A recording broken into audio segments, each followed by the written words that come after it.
خب دوستان، در ادامه بحث میخوایم درباره استفاده از مجموعه ها در نرم افزار لینگو صحبت کنیم.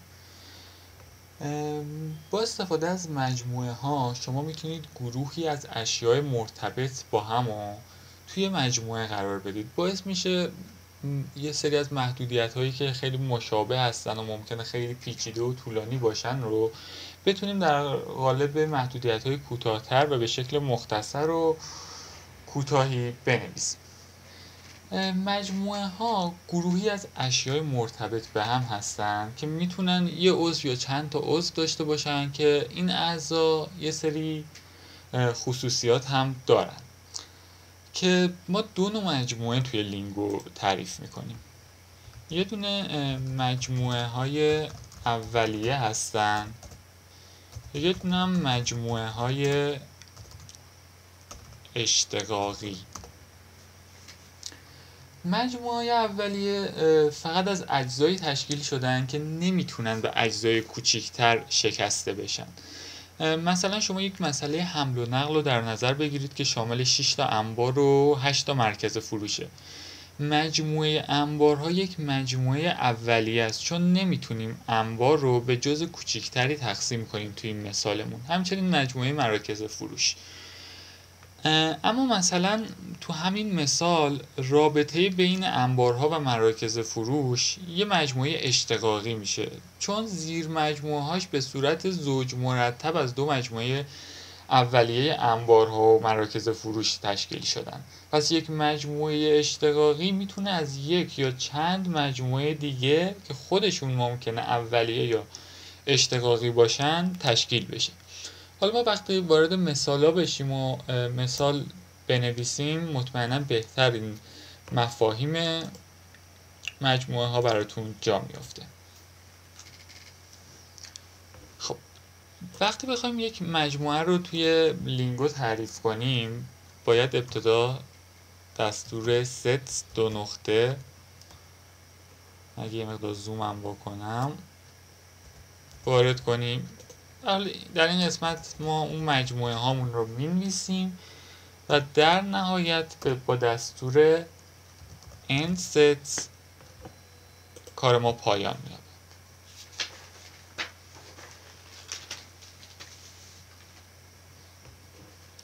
خب برای تعریف مجموعه های اولیه باید چند تا قسمت مشخص بشن. تعریف مجموعه های اولیه و اشتقاقی در لینگو متفاوته. ما ابتدا میخوایم تعریف مجموعه های اولیه رو ببینیم که چی هستش. یکی این که باید نام مجموعه مشخص بشه. دوم اعضای آن که نام بردن اعضا اختیاریه، یعنی میتونیم تو این قسمت ننویسیم بعد یه جای دیگه مثلا تو قسمت داده ها اینا وارد کنیم اعضا رو. و بخش سومی که باید وارد شه خصوصیات اعضاست که این بخش هم اختیاریه. من اگه بخوام حالا به شکل یک الگوی دستوری نحوه تعریف مجموعه های اولیه توی لینگو رو بنویسم، اول باید یک اسم انتخاب بشه، بعدش بعد علامتی که یک اسلش میاد ممبر لیست اعضامون معرفی میشن.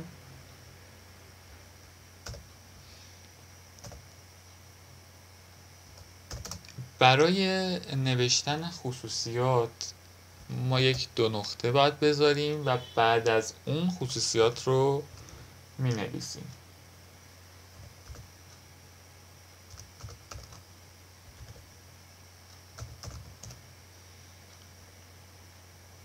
به این شکل و آخرش هم علامت سمیکولون رو میذاریم. حالا برای اینکه مطلب باز بیشتر جا بیفته من این مورد رو در قالب چند مثال خدمتتون بیشتر باز میکنم. فرض کنید اسم مجموعه ما مجموعه مثلا انبار هاست که من با warehouses نمایش میدم پس این قسمت ست نیم ما شدش. حالا برای اینکه بخوام اعضا رو مشخص کنم، مثلا ما 4 تا انبار داریم، WH1 WH2 WH3 و WH4. پس این از اعضای ما و برای نوشتن خصوصیت اول دو نقطه رو میذاریم و مثلا خصوصیت ظرفیتشون capacity، که این یعنی این خصوصیت برای تمام انبارها وجود داره. به این شکل ما یک مجموعه از انبارها رو تونستیم تعریف بکنیم که شکل تعریف مجموعه اولیه توی نرم افزار لینگو به این شکل.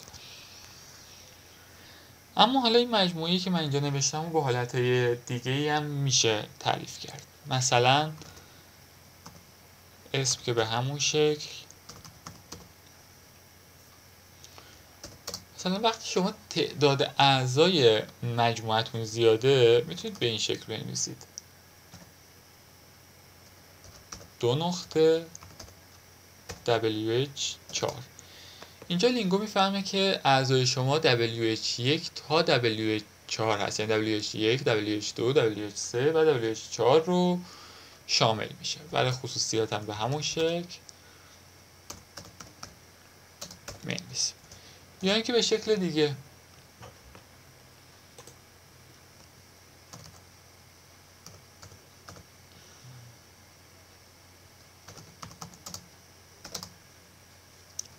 می‌نویسیم 1 تا 4 این بار.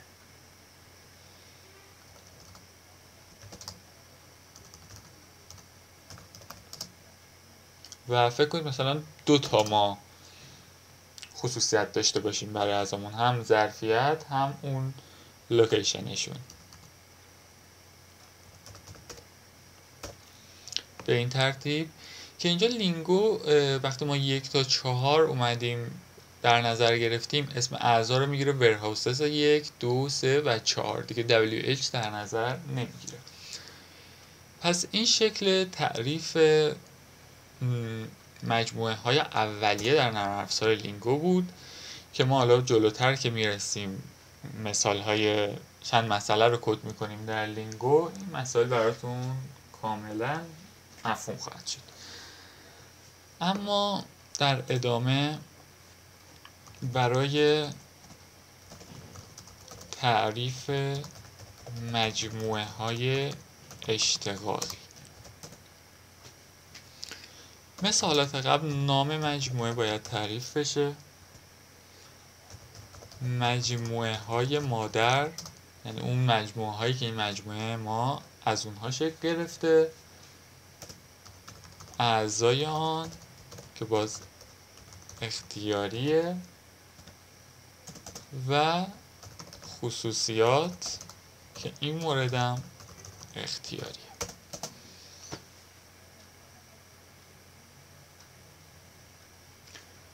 خب باز ما اگه الگوی دستوری این بخشم بخوایم برای شما بنویسیم، پس اول یه ست نیم داریم اسممون، بعدش باید مجموعه مادر رو یا مجموعه های مادر رو توی پرانتز بیاریم،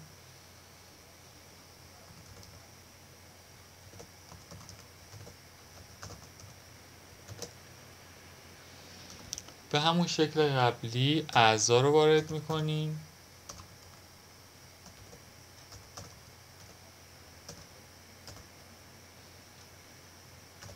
و بعدش هم خصوصیات هستن که نوشته میشن و در نهایت با علامت سمیکولون مشخص میکنیم. خب دقت کنید که اگر لیست اعضا مشخص نشه، نرم افزار خودش میاد تمام ترکیب‌های ممکن مجموعه‌های مادر رو ایجاد میکنه که چنین مجموعه‌ای رو ما بهش مجموعه چگال میگیم. به طور مثال ما اگه بیایم توی، حالا اجازه بدید خود نرم افزار لینگو بنویسم، sets رو می‌نویسیم، یه دونه مجموعه تعریف میکنیم به اسم محصول و میگیم شامل محصول A و محصول B هست. یه مجموعه دیگه از ماشین ها تعریف میکنیم که میگیم شامل عضو M و شامل عضو N هست. دقت کنید شما وقتی اینا میبینید باید سریع متوجه شید که این A و B عضوان نه خصوصیت، چون داخل دوتا اسلش نوشته شدن. اگه خصوصیت باشه باید بعد از یک دو نقطه نوشته بشن. خب یک مجموعه به عنوان هفته، فارسی بقیه‌اش هم نوشتیم، اینم فارسی بنویسیم، انتخاب میکنیم، بگیم از هفته 1 و 2.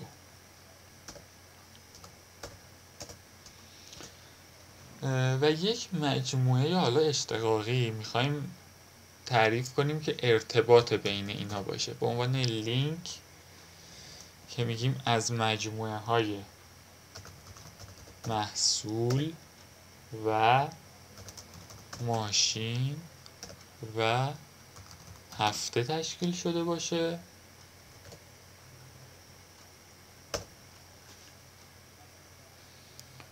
به این شکل. این مجموعه یه ارتباطی بین اینا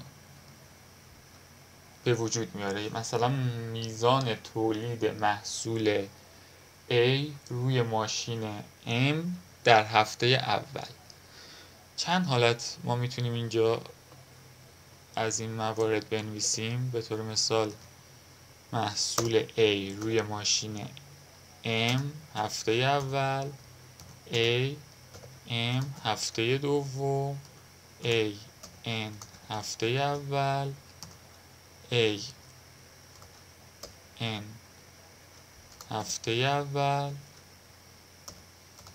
B M هفته اول، این البته هفته دوم بود،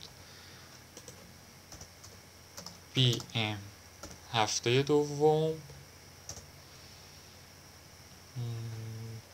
B N هفته اول و B N هفته دوم.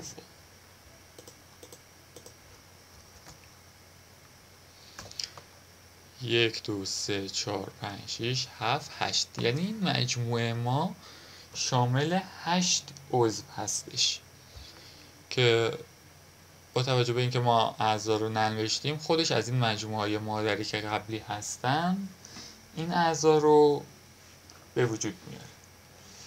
اما اگه اینکه ما لیست اعضا رو خودمون بخوایم وارد کنیم، حالتایی هست که ما میتونیم اون اعضای خاص رو بنویسیم، یعنی یک لیست اعضای مشخص وارد کنیم، یا اینکه نه یه فیلتری بذاریم برای اعضامون که ببینیم حالا این دو موردی که گفتم به چه شکل. به طور مثال من همینجا که این موارد رو نوشتم میام اعضایی که میخوام و خودم مشخص میکنم. خب طبق الگو اگه نگاه کنید ما تا اینجا رو نوشتیم، حالا میخوایم بیایم اعضا این قسمت هم بنویسیم، یعنی یه سری از اعضای خاص رو مشخص کنیم. به این شکل مثلا من می‌نویسم فقط اعضای A M 1 و A N 2 و مثلا B N 1 رو میخوام. به این ترتیب این دفعه دیگه این مجموعه ما فقط این سه تا عضو رو داره، در حالی که وقتی نمی‌نوشتیم تمام حالتهای ممکن که 8 عضو میشد رو تشکیل میداد.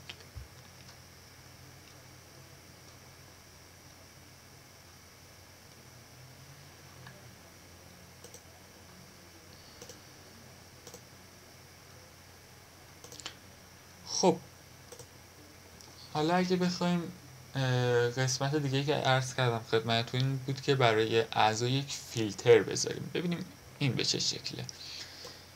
خب من با این مثال فعلا کاری ندارم.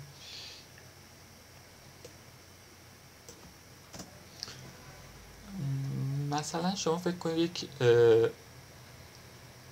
مجموعه‌ای با اسم کامیون ها ما تشکیل دادیم که این مجموعه مثلا خصوصیت ظرفیت رو داره. خب حالا من میخوام از مجموعه کامیون ها اونهایی رو انتخاب کنم که ظرفیت بالاتر از 5 کیلوگرم رو دارن، 5000 کیلوگرم رو دارن. پس یه مجموعه جدید دیگه باید تعریف کنم. مثلا بنویسم کامیون های ظرفیت بالا که این میخواد از این مجموعه کل کامیون ها انتخاب شه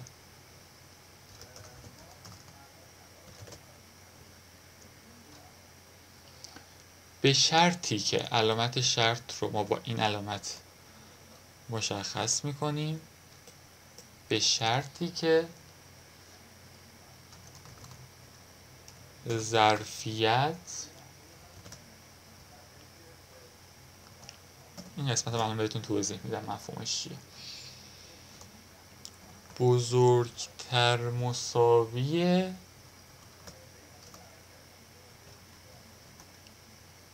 5000 باشه.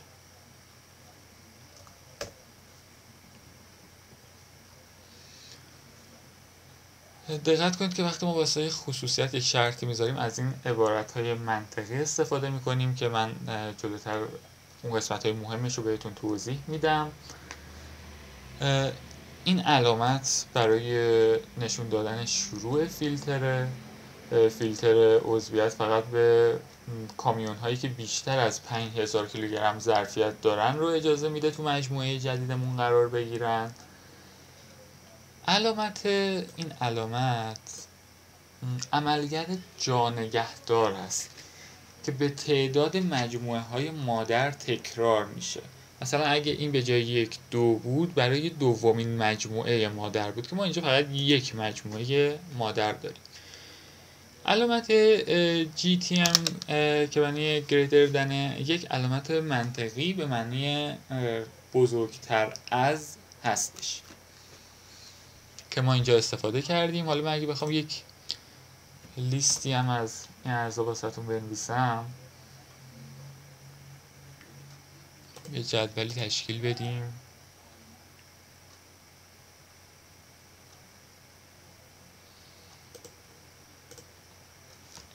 مثلا اینجا من علامتش رو می‌نویسم، در اینجا هم عملگر.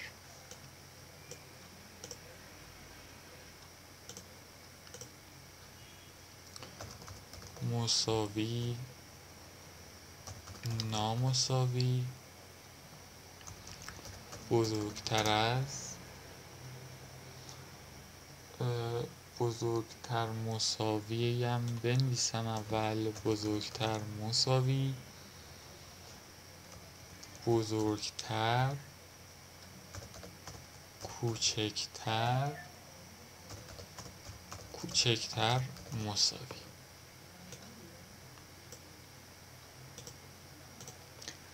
که علامت مساوی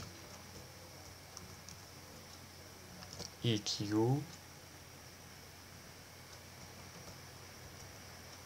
NE، بزرگتر مساوی با GE،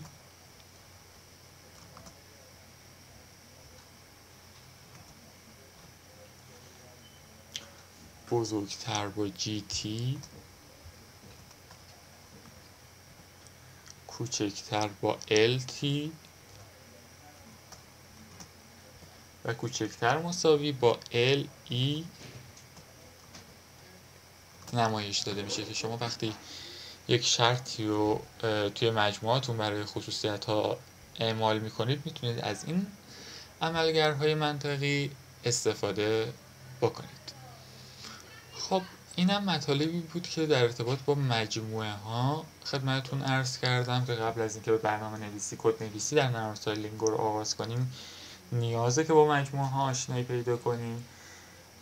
در قسمت بعد من دیتا سکشن رو براتون توضیح میدم، قسمت داده ها رو، و بعدش به بیان توضیحاتی در ارتباط با توابع در لینگو خواهیم پرداخت و بعد از اون دیگه میتونیم چند مسئله خوب رو در نرم